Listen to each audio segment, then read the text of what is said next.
My guest today on the Think Small podcast is Wes with Pic the Gift, a rather large, medium to large manufacturing company. Tell me about how you guys got your start.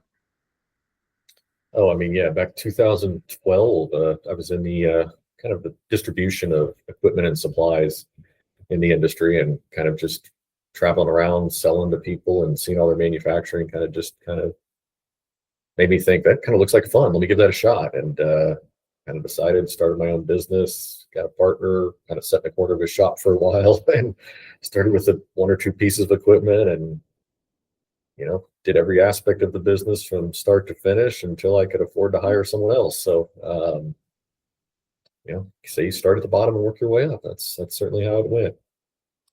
That's it's almost like hard to hear that, right? Because I know there's a lot of entrepreneurs out there that are in the struggle in that first, let's say first 5 years, and they're just they know they've got something good. They're trying to grow this business. Yeah. But when does it click, right? How do you get to where you're at today? Did you always have that entrepreneurial kind of spirit, or what did you do prior to 2012? Yeah, I mean, I was just in the distribution side. I'd worked my way through a company on that side, selling equipment and supplies, and kind of gotten up into a executive COO role. I guess not. I don't know if you have the entrepreneurial spirit until you're forced into it a little bit, and then you get into it, and looking back, absolutely, I had it. I didn't know I had it, but you get in that problem solving. Always, I love it. I love what I do. Right, every day is a different day. You're trying to work with great people in a great industry, and you're identifying what went wrong the day before, what went wrong, or how you make things better. That's kind of just where my passion lies. So I think some people force themselves into it. Not everybody's made for it. I run across several of those people along the way too. But I think you don't know until you try. Is probably the best way to put it. Yeah, no, and I know something that you said there really resonated with me. Like, looking back, you see that it was always there, right? Mm-hmm. And so I'm an employee benefits producer, and my ultimate role is in sales, right? And I've been in sales for almost over a decade. But then when I really think about it, even when I was a young person, like doing fundraisers for clubs and sports that I was in, I was always selling something, right? That gene was almost there. And so like I gravitated towards a career that complemented my skills. And same with you, it seems. Yeah, I would say some of the best salespeople are not salespeople, they're problem solvers, right? Yeah. And that's really what an entrepreneur is. It's a problem solver. You identify a problem and you fix it. Sometimes you get paid for them, or sometimes they just make you more money at what you're doing. But I mean, you're just solving problems. Well, so tell me a little bit about the problems that Pic the Gift solves, right? What do you guys tell me all about it? Yeah, so I mean, what we do is we produce mostly one-off custom gifts. And so what we are probably one of the largest players in the industry that no one has ever heard of, because if we do our job well, we make you look good and no one knows who we are, right? You're on the front end side selling, marketing, and taking all the credit, and we're behind the scenes executing for you. That's who we are as a company. So it's a great place for an introvert like me to be, where I could sit there and I can work on just making things produce better, without any of the limelight or attention. So it's wonderful. And that's kind of where we built the company. And it's a production oriented company, no sales staff, and, one or two customer service people typically. And because we automate everything. So everything is focused on the production and producing of products for other people. Sounds like a lot of engineering for sure, right? Making sure that's what we're doing. Yeah. Absolutely. Yeah, just like from an efficiency perspective, right? If you're going to run so lean, it's got to work, right? And if it's not working, if there's a chink in the chain, you got to sort it out pretty quickly, huh? Right. Yeah. I mean, I was told a long time ago, you can't make business on make money on small orders. And I'm like, I understand the concept there because sure, everybody would like to have a large order, but I challenge that you can't make money on it, right? I mean, if you do things really well, you set your business up to do it, and you charge the right amount to the right customers, and you provide a value to them, you can definitely make money at it. I felt like it was a short-sighted statement, and for some reason, it just set in the back of my mind, and it's like I need to prove them wrong, right? And that was part of the driving force. Everybody needs a little driving force. So yeah, that's what we strive to do. Is we'll get 5,000 orders a day, shipping to 4,990 different addresses, right? Wow. So basically everything is one spot. So tell me a little bit about the clientele, right? I mean, you Mhm. said if the end user knows who we are, then we didn't do our job right, or something along the lines of that, right? Yeah. So who is primarily utilizing your service to then get that gift to their end recipient? Certainly with maintaining enough confidentiality, I'll throw a few things out there that are generic enough you'll figure it out. But you know our customers have a lot of shops on Etsy stores, other Shopify marketplaces. I mean, we're big into a pet branding world, a baby branding world. You know, we work with some of the largest photo companies in the world. As far as they take your order and they send it to us to fulfill and ship. So yeah, I mean that's kind of you've ordered from us, I promise you. I mean, I can tell the story. I was at a friend's house, it was like 4 or 5 years ago now, and sitting in their driveway, and they were showing me this baby gift they got, and I go, oh, that looks familiar. So I looked it up, and I pulled up my system, pulled it out, and I was like, yeah, we shipped that to you last week. They're like, yeah, we did get it last week. I was like, yeah, it looked familiar. We That's didn't so order it from you. funny. No, no, you didn't order it from me. They ordered it from somebody who ordered it from somebody else who we produced and shipped to. I mean, that's how far down the road we were on that one. But Yeah, it's like peeling back an onion for sure. it is, and it's, I didn't have any idea you did this. It's like, no, you wouldn't. That's what we do. So, So then, I mean, let's talk about the sort of infancy of the organization, and then how you grew to be as large as you are. sure. Because you've done very little on the marketing side, right? And like, there's not sales staff. I mean, how did you come by the clients that have made the business as large as it is? You know, Probably number one is luck. I do believe you have to make a little bit of your own luck probably as well. I think my belief is that if you focus really hard on doing a really good job, things tend to work out. And I do believe that's probably been our case. Um, you perform well when a customer does find you or does need you. And typically customers find us when they're in a pain point with somebody else or another situation, or they were producing stuff themselves and just outgrew what they could do and they were just drowning. That's when they tend to try to find somebody to help them. We solve their problems, and our turnover rate is minuscule.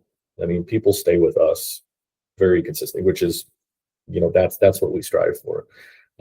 Several instances where they're looking at us and someone else, they pick somebody else and they come back, right? And I think that's what helped grow. So once the customers come to us, they start to grow their business, because they don't have to worry about what they used to have to worry about. They don't have to worry about things getting out on time. They don't have to worry about, when you outsource your production to somebody else and they don't perform, that reflects on your store. That reflects on their company, right? And we like to reflect on their company positively, so that they get better ratings, so that they sell more. I mean, because that's a win-win for all of us. We like to exceed their expectations. So that's those. I think that's a big piece of where it came. I say luck, obviously, half joking, but luck does play a role. You talk about the disaster of COVID. COVID was a disaster for us in a completely opposite direction. All the retail stores shut down. Everybody ordered online. So, typically for us, we'll do almost half of our business in the fourth quarter. We have a nice string throughout the year, but the fourth quarter is a gifting time of year. So everybody grows in the fourth quarter. with COVID, it was like the fourth quarter was there for a full year plus, which creates an absolute drain on you when you're running 24 hours and people are exhausted, and not to mention trying to battle separation and COVID issues along the time. We were very fortunate to have a single COVID outbreak during all that, but it didn't mean there was a lot of stress with all the news and everything going on too. So, so that catapulted the business as well, and so that kept it going. And then just you continue to take care of who you have, and then the few customers we add, we continue to grow. And so we've been very fortunate, but hopefully some of that is because we're very good too. So the thing that pops into my head, I was just at a New Jersey Manufacturers Day, which was awesome. It was actually really great to see all of the different New Jersey manufacturing businesses and stuff that's still made in New Jersey, right? But I have to imagine that in 2012, you're to enter into a manufacturing industry, like how does that kind of work, right? I mean, not to say how does it work, but more like, I think the move was to push more and more manufacturing overseas. So to like strike out and go into a manufacturing industry inside of the United States. Did you find any like adversity, or how did that work? Oh yeah, I was told there was no chance it was going to work, right? That's what you're told, and therefore that kind of makes you want to make it work. Right? How are you going to compete with overseas, and you're going to try and do small orders? You're an idiot, right? I mean, I feel like it worked out okay. Yeah. So what we did, I mean, and who we are is you can't is not the right word, but it's challenging for overseas to compete on a one-off personalized quick turn level, right? That's not the business they want. That's not the business they want, right? So when somebody needs something custom, it's pretty much domestic. And when someone needs something fast, that's domestic. So, you fast forward 2012 to now, and you're getting all the buzzwords of POD. We were doing POD before it was cool or had a name, right? I mean, that was what we were doing. And now everybody's print on demand. You're no longer carrying all this inventory from overseas because a lot of it goes in the garbage and you have a lot of waste. So now I'm just going to order as I need it. We just happened to be in the industry before that was what was going on. So, again, chalk that up to luck, right? Who knew that's the direction it was going to go? I didn't know that. I'm not that smart, right? There's no way. But I think the way you explain it, you should certainly give yourself a ton of credit, right? I mean, from the perspective of, like I said, the move to manufacturing was like, all right, like we got to get everything was cheap labor, push it off to overseas, get it out, get it out of the continent, basically. And then the same thing, like you said, with shopping small, one-off, opportunities or one-off orders, it's even more like the margins are even slimmer, right? But the thought process there makes a ton of sense, right? Personalized and fast. It's not these bulk orders that are coming over on shipping containers. It's boxes, 5x5 to 12x12, right? Yeah, and small, just the poly mailers, right? I mean, everything's just little packages, little one-offs. Right. So yeah, I mean, it's certainly, I mean, I'm not going to say I led the change by any means, but I mean, there was a change in the industry that I happened to be in line with all the way, right? And that really worked in my head. That's pretty cool. Yeah. So, where do you see the business going in the next, I don't know, like 12 to 24 months? 12 to 24 months. That's a good question. He asked me 5 years. I would just say whatever. It moves way too much in that amount of time, for me to even nail that down. I like asking 6 to 12, right? But yeah, legitimately, things move quickly. That's what keeps you going. We're in a really, really, really good spot. I mean, we went through the COVID situation where just orders were coming in like crazy. And when you have that situation, our number one goal is to get the order out the door to please the customer. We have to, everybody in the entire company stops what they're doing to make that happen. I don't care if your job is accounting or whatever, you're on the floor making that happen if we get in a bind and need that to do them. That's just who we are. So when that's going on, there's a whole lot of things that aren't going on, right? When you've thrown every resource you have at producing those out the door. So, we had to partway through COVID just kind of figure out, okay, how do we get these orders out the door and have a long-term plan so we can actually get out of this versus just spiraling? So during that, we absolutely were throwing bodies at the problem when we created some sloppiness. And so once that kind of leveled out, we've been able to really clean that up. And so where we are today is the most efficient we've ever been.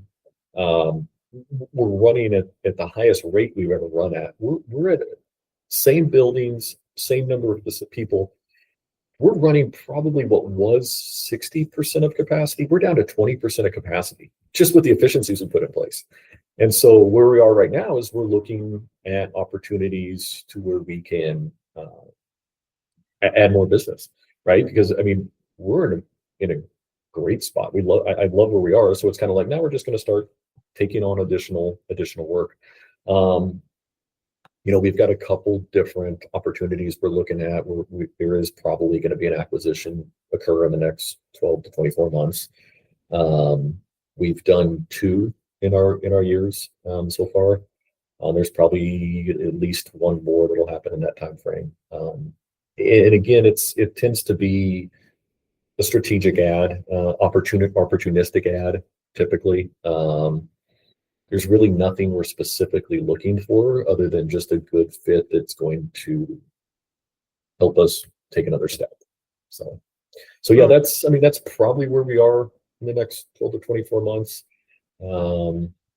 Just continuing on this trajectory. We're going to shift a little bit of the focus off of the operation piece and let it run and add a little bit into bringing more volume in to make it even more efficient.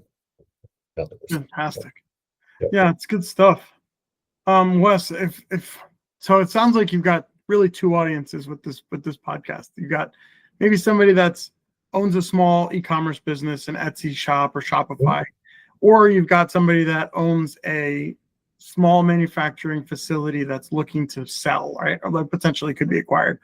Yep. If somebody was wanting to get in touch with you, they wanted to learn more about, Pic the Gift, they wanted to potentially work with you from a production manufacturing or potentially have a high level business conversation, how would they get in touch with you?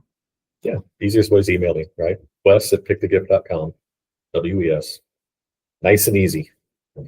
That's the perk when you start it. You get to pick the email addresses. So yeah, extension 101. There you go. All right, Wes, thank you so much for your time today. I really do appreciate you being a guest today, and I look forward to getting this one out. Your story was really fascinating. Thank you. Thanks, Alex.